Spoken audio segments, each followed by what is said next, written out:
सहर ठारू किछि दूर रे प्रेमर ठिकणा। से प्रेम को भेटिबाकू आमे बाहरी जाइतिलु गंजाम जिल्लार सोरडा ब्लॉक। सकाळ 4टा बेले आकाशर जह्न साथे साथी होई आमे चालुथिलु बाट।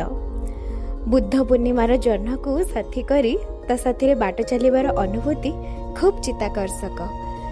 गंतव्य जहा हेउथाउ पछे बाट सरीबा भितरे बाट और बाटोई निकटतर हेबा और घनिष्ठ हेबा संपूर्ण युक्तियुक्त। दूररू देखे तो सबुजिमा व्यापीछि दिगंत दिग्बलय जाए। पहाड़ को संलग्न करी रहिछि एक स्वच्छ शीतल डैम। से डैम रो काचकेन्दु परी पानी उपरे प्रकृतिर सुंदरता को अहरह आविष्कार करी हुए।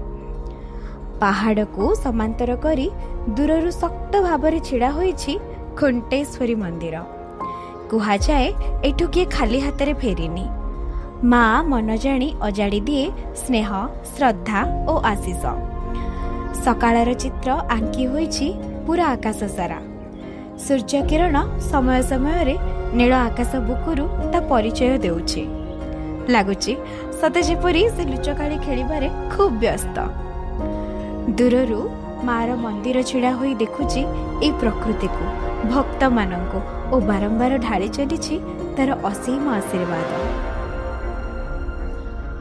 समय को पिठी करी देखे तो सेठारे रहिछि एक सुंदर शिव मंदिर। एठारे प्रतिटी पवनर स्पर्श रे भक्ति भरी रही थाए।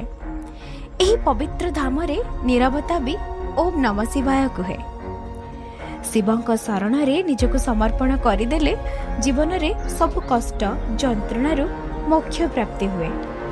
श्रद्धालुंक भितरु बाहरी जाई देखे तो कुनी गुंडुची मूषा ए डालरू से डाल होई खेलिबारे व्यस्त।